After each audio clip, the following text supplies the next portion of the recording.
አርሰናልን የተመለከቱ መረጃዎችን ደግሞ ወደ እናንተ እናደርስ። የማርቲን ዙቤሜንዲ ዝውውር መጠናቀቁ ይታወቃል። የሕክምና ምርመራውን በሂደት ላይ ነው። ነገር ግን የአርሰናል ደጋፊዎች ዝውውሩ ይፋ እስኪደረግ መጠበቅ እንዳለባቸው ነው ዘ አትሌቲክ እየዘገበ የሚገኘው። ሪያል ሶሲዳዶች ለሂሳብ ጉዳዮች ሲባል ዝውውሩ በጁላይ ወር እንዲያልቅ እንደሚፈልጉ እየተገለጸ ይገኛልና እንግዲህ የአርሰናል ደጋፊዎች እንግዲህ ይህንን ተጫዋች ማስፈረማቸውን ማረጋገጥ ይችላሉ የሚል አይነት ምስክሮችንም ፋብሪዚዮ ሮማኖ ሰጥቷል።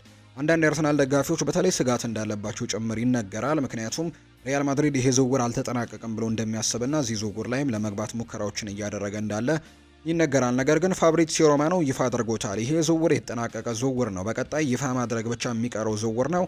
አርሰናልና ማርቲን ዙቤሜንዲ ይገናኛሉ የሚል አይነት ሀሳብን ደግሞ እያጋራ ይገኛል። ዝውውሩ ተጠናቋል። የሕክምና ምርመራው ግን በሂደት ላይ ነው። እንግዲህ አሁን ላይ የዘገየበት ምክንያት በሪያል ሶሴዳድ ፍላጎት ምክንያት እንደሆነና በጁላይ ወር እንዲጠናቀቅ ካላቸው ፍላጎት ጋር የተያዘ መረጃ ነው እየወጣ የሚገኘው። ኢታን ንዋኔሪ በቀኝ መስመር አጥቂ ቦታ ላይ መጫወት ይችላል። ነገር ግን ረጅም ጊዜ እሱ በመሀል ቦታ ላይ ሚናውን ይወጣል። ይህም ደግሞ ሳካ ያለ ተፎካካሪ በቦታው እንዲቆይ አድርጎታል። አርሰናል በገበያው ላይ የሳካ ተተኪ ማምጣት ከፈለገ ሁለቱንም መስመሮች በኩል የመጫወት አቅም ያለው ተጫዋችን ለማምጣት እንደሚሰሩ ነው እየተነገረ የሚገኘው። የተለያዩ ተጫዋቾችን እየተመለከቱ ነው። ኒኮ ዊሊያምስ ስሙ ከአርሰናል ጋር ስሙ በተደጋጋሚ የሚነሳ ነው። አንቶኒ ጎርደን ሌላኛው ስሙ የሚነሳ ተጫዋች ነው። በኋላ ላይ በስፋት እናነሷለን።